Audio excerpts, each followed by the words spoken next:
Di abad pertengahan, sebuah perkumpulan rahasia di balik peristiwa membentuk suatu perjalanan sejarah. Nama pertama perkumpulan ini adalah Ksatria Templar. Awalnya didirikan ketika Ordo Perang Salib bersumpah untuk berjuang bagi agama Kristen. Mereka berangsur-angsur terperangkap dalam ajaran sesat dan menjadi sepenuhnya bercerai dari agama Kristen. Para anggota Ordo ini menjadi semakin tertelan oleh kepentingan mereka yang berambisi duniawi dan melupakan Allah serta agamanya. Mereka menggunakan kekuatan militer dan politik untuk memperoleh kekayaan yang besar.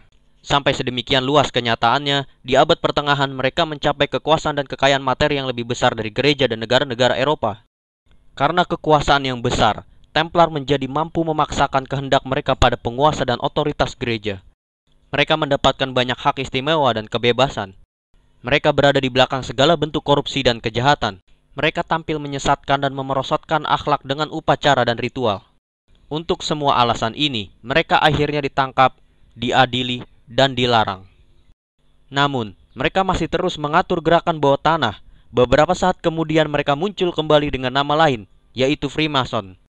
Dalam film ini, kita akan mengkaji asal-usul sebenarnya Freemasonry, dengan kata lain Ksatria Templar, yang telah menyimpan rahasia selama ratusan tahun.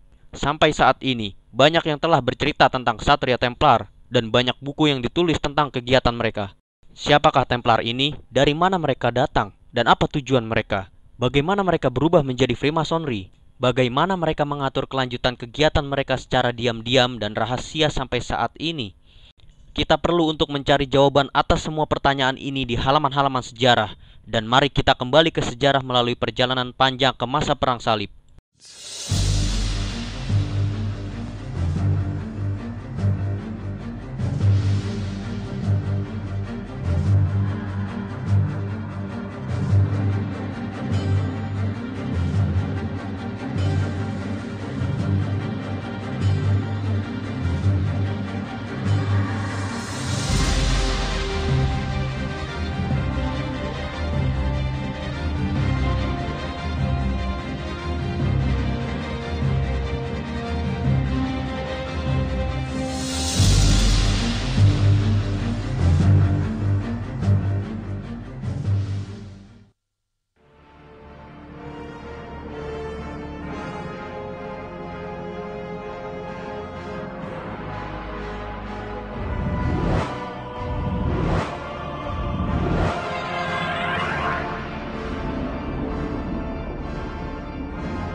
Ketika kaum muslim memasuki Yerusalem pada tahun 637 Masehi, mereka membawa perdamaian dan kecukupan.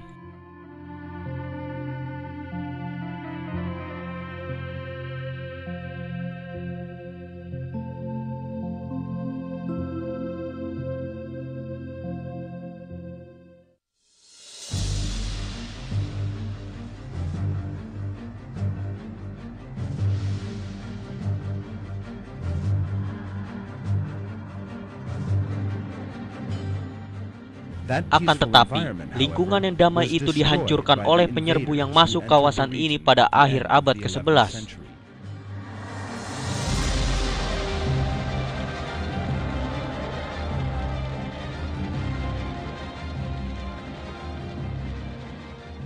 Mereka adalah tentara salib.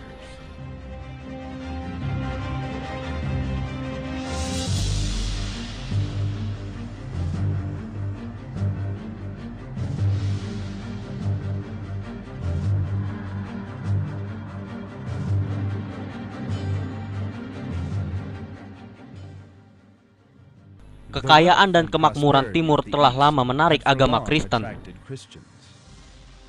Hal ini dikepalai oleh Paus Urbanus II. Paus membuat pengumuman di bawah Dewan Clermont yang diselenggarakan di bawah kepemimpinannya. Ia mengklaim bahwa tempat-tempat suci di sebelah timur sudah tidak dihormati dan bahwa para peziarah Kristen telah diserang. Ia memanggil seluruh negara Eropa dan berperang di bawah satu bendera.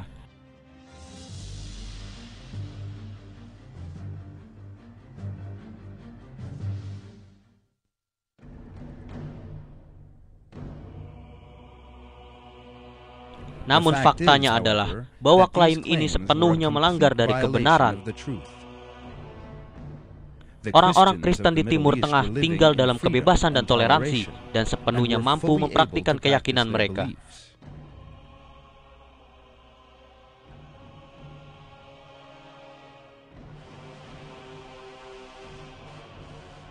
Bahkan dalih untuk berperang hanyalah sebuah alasan.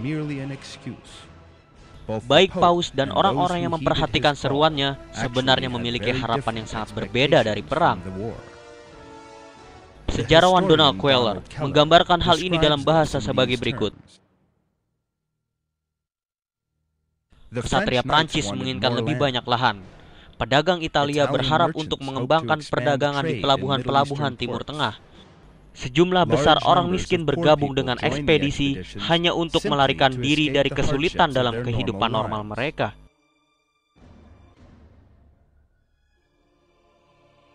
Dalam rangka meningkatkan efek dari perkataannya, Paus juga mengatakan kebohongan bahwa dosa-dosa semua orang yang bergabung dalam perang akan diampuni. Perkataannya ini menjadi tujuan mereka, sehingga mereka terperangkap dalam gelombang semangat. Para pendengar seruannya menghiasi pakaian mereka dengan kain salib yang dibagikan untuk mereka. Dalam waktu yang sangat singkat, seruannya itu memiliki efek yang luar biasa di seluruh Eropa. Sebuah pasukan besar pun terbentuk. Orang-orang ini menyebut diri mereka tentara salib, menjarah banyak tempat di perjalanan mereka, dan akhirnya bertemu di Konstantinopel. Tentara salib kemudian mulai bergerak melalui Anatolia. Setelah penempatan kaum muslim yang memiliki emas dan perhiasan, mereka bermimpi untuk menemukan pedang dan perampasan kota yang mereka capai di Yerusalem, di mana tentara salib melanjutkan kebiadabannya.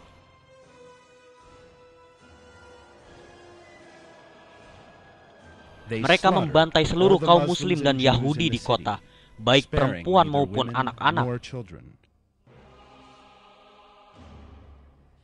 Dalam bukunya The Monks of War, seorang peneliti Desmond Seward menggambarkan kebiadaban tersebut sebagai berikut.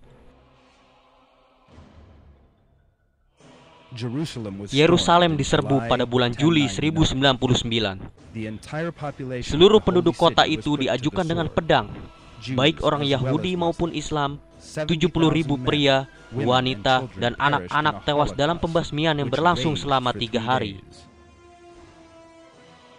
Di tempat itu orang-orang digenangi darah hingga pergelangan kaki, dan penunggang kuda itu melakukannya ketika mereka melintas di jalan-jalan.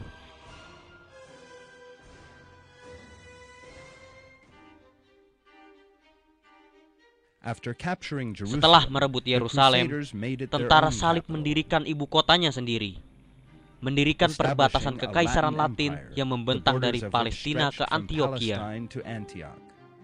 Mereka perlu persiapan agar negara yang mereka dirikan dapat bertahan hidup. Untuk itu, mereka mendirikan pemerintahan militer. Para anggota ordo ini menjalani kehidupan monastik di satu sisi dan dilatih untuk berperang melawan Muslim di sisi lain.